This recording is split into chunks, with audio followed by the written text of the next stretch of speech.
Makinen zinematika eta dinamikako problema ebatziak izeneko ikastaro hau, UPV EHUko ingenieritza mekanikoa saileko Neftali Karbajal irakasleak prestatu du. Makinen zinematika eta dinamika landu nahi duen edonori zuzenduta dago ikastaroa. Algebra, kalkulua eta mekanika aplikatua irakasgaien nozioak izatea gomendatzen da ikastaro honi jarraitu ahal izateko. Jarraian, gai bakoitzeko edukierak aipatzen dira.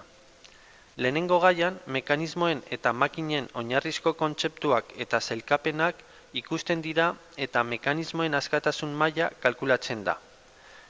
Bigarren gaian, higidura planoaren definizioa eta teorema batzuk ikusten dira.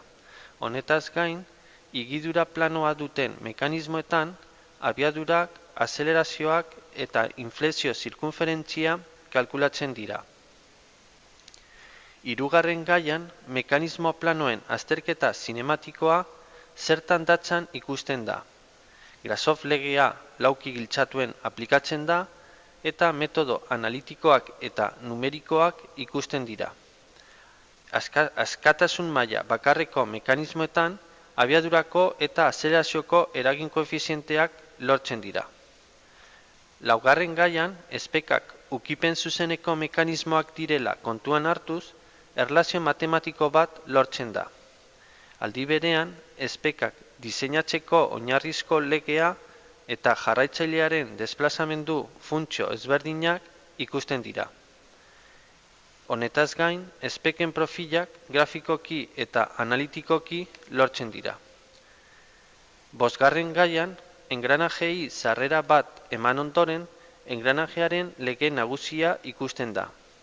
Lege hau betetzen duten kurbetako bat profil bilkaria da.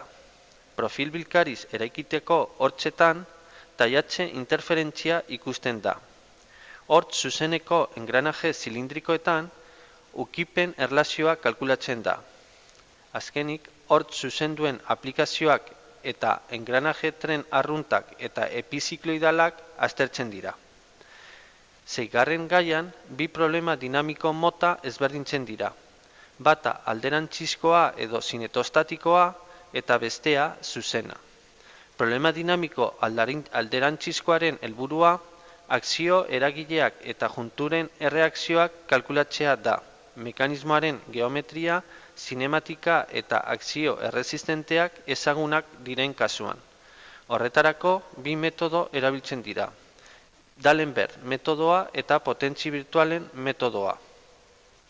Zazpigarren gaian, problema dinamiko zuzenaren helburua, mekanismoaren higiduraren ekuazio diferentziala eta junturen erreakzioak kalkulatzea da.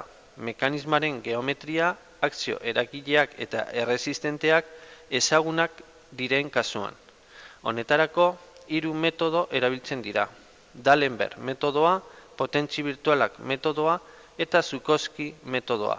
Azkenik, inertzi bolantearen zergatia eta bere kalkulu hurbila egiten da. Zortzigarren gaian, askatasun maila bakarreko sistemen vibrazioetan, lau kasu ezberdinak agertzen dira. Vibrazio askeak edo behartuak eta motelduak edo moteldu gabeak kombinatuz gero. Kasu bakoitzean, vibrazioen desplazamendua kalkulatzen da, ekuazio diferentziala ebatziz. Azkenik, askatasun maila biko sistemen vibrazioetan ekuazio matriziala lortzen da. Edukira teorikoek problemen enuntziatuek, problemen ebazpenek eta autoebaluazio problemek osatzen dute gai bakoitza.